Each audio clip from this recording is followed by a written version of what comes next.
শ্রীলঙ্কা বনাম পাকিস্তানের মধ্যকার টি-20 দ্বৈরথে একটা ইন্টারেস্টিং ফ্যাক্ট হলো শ্রীলঙ্কা পাকিস্তানের বিপক্ষে 2013 সাল থেকে 17 সালের মধ্যে টানা 6টা ম্যাচ হেরেছে। অর্থাৎ পাকিস্তান টানা 6টা ম্যাচ জয়লাভ করেছে। এরপর 2018 সালে দুই দল খেলেনি এবং 19 সাল থেকে 22 সাল পর্যন্ত টানা 5টা ম্যাচ আবার শ্রীলঙ্কা জয়লাভ করেছে।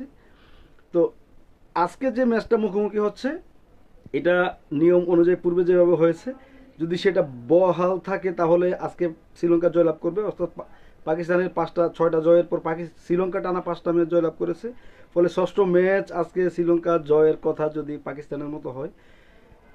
সব মিলিয়ে দুই দল 23 ম্যাচে মুখোমুখি হয়ে পাকিস্তান কিন্তু 13টা জয়লাভ করেছে এবং শ্রীলঙ্কা 10টা জয়লাভ করেছে। 10টার মধ্যে 5টা হলো বিগত 18 থেকে 22 সালের মধ্যে। 22 সালের পরে আবার দুই দল ম্যাচ খেলেনি। তো এই যে একটা ধারাবাহিকতা দুই দলের, 13 থেকে 17 পাকিস্তান টানা জয়লাভ করেছে 6টা এবং 19 থেকে 22 সাল পর্যন্ত শ্রীলঙ্কা টানা 5টা জয়লাভ করেছে। শ্রীলঙ্কার জয়ের ধারাবাহিকতা অব্যাহত রেখে ষষ্ঠ জয় তুলে নিতে পারে নাকি পাকিস্তান দীর্ঘ 7 বছর পর জয়ে ফিরে, সেটি এখন দেখার বিষয়।